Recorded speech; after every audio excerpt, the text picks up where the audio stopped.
The Astros lineup is definitively better than it was last year. It's all about Jose Abreu. And I think there's some concern about Jose Abreu's age. I think there's a little bit of questions about whether or not he's going to be able to get back some of the same power that he's had in years past. He didn't really see it last year, though he was a very effective contact hitter. But at full strength, the Astros lineup is significantly better than it was last year merely by adding Jose Abreu. And it's not just Jose Abreu. Think about the other guys that are now in this lineup.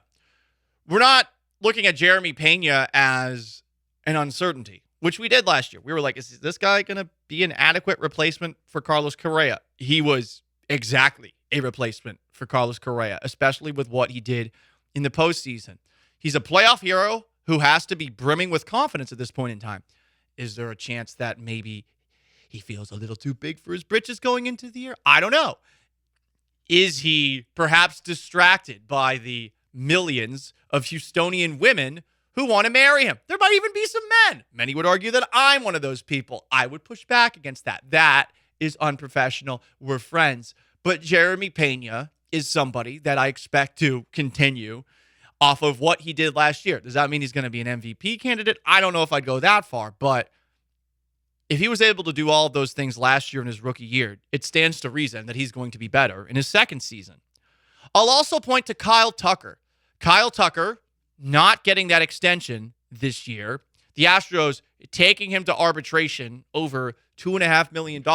Tucker is going to be really bleeping motivated because even if he's under team control for the next couple of seasons, that would piss you off, especially given the year you had before this past one. This past one, he was good. The year before that, he was great. If you're Tucker, you know you have to play at that level again if you want to get a better arbitration number and to potentially find your way in to Dana Brown's office with him maybe actually giving you a long-term contract, which I am skeptical Brown will actually do. As I've said before, I believe him to be a talker. There are some concerns about the Astros lineup, I think, going into the year. I mentioned it a second ago. I love that they added Jose Abreu. He is a clear upgrade over Yuli Gurriel, no matter how well he played in the playoffs. He is a clear upgrade over Trey Mancini, who obviously did not do much after the first week or so that he was on the team. But his power numbers went down. You also have to wonder about Michael Brantley. What's he going to be like when he comes back towards the end of April, it sounds like? What's Jose Altuve going to be like when he comes back towards the end of May?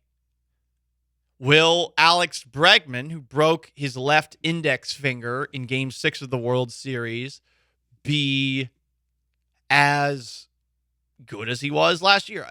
If it was a wrist injury, I'd be a little bit concerned. But that lends us to Yordan Alvarez. We don't know what the bleep is going on with his hands, his wrists. We have no idea where it hurts. All right, I wanted to get into the thing that is weirdly overlooked with the Astros seemingly every year. And I was once guilty of this. When Garrett Cole put on that Scott Boras hat, I was of the belief that he was gone and that the Astros rotation was going to take a step back. Somehow it has improved over the last couple of years. And I know they had Zach Greinke in for a little bit of time, but think about the guys that have been here for a while, pitching at incredible levels. Dallas Keuchel won the Cy Young in 2015. Charlie Morton was awesome in the playoffs.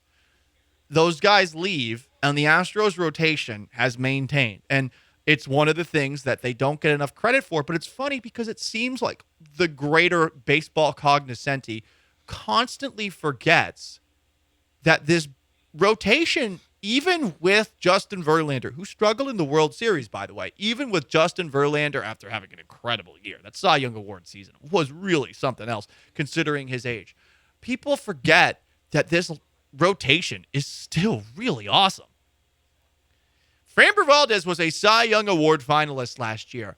I would imagine that the casual baseball fan hears Framber Valdez's name, you don't think twice. But I would imagine those who do pay attention remember that he had the consecutive start streak last year and that he was, I think, fourth when it was all said and done in the Cy Young Award for the American League at the end of the year. But Christian Javier taking on an expanded role as a starter is the thing that is really being overlooked. And you guys know that this guy, who does not consider himself to be a baseball expert, has been on the Javier train for a while. His statistics are crazy. If he had actually pitched enough innings, he would have been tops in all of baseball, close to it, top 5 for both of these. Walks, hits per innings pitched, and strikeouts per 9 innings. Now we're going to see a full season of him as a starter.